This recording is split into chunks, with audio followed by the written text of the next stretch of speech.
Hey,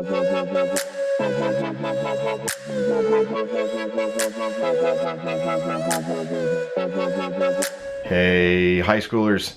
Week 2, Crazy Love. I hope last week was a solid discussion for you guys. For those that missed home groups, and hopefully you were able to read chapter 1, I hope it was challenging for you.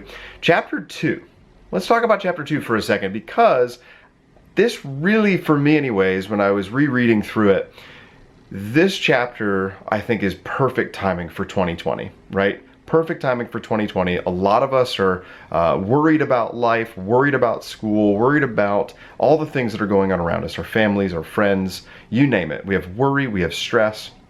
And a lot of times what this chapter really highlights is we try to take the reins of our life.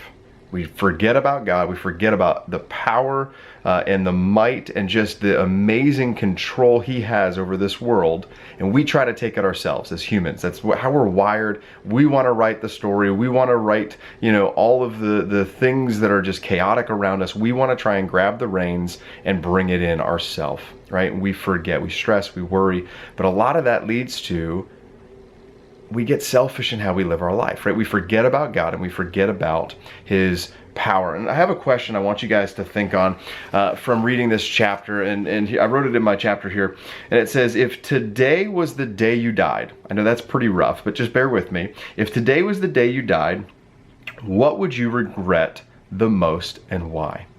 Think on that while you read this chapter.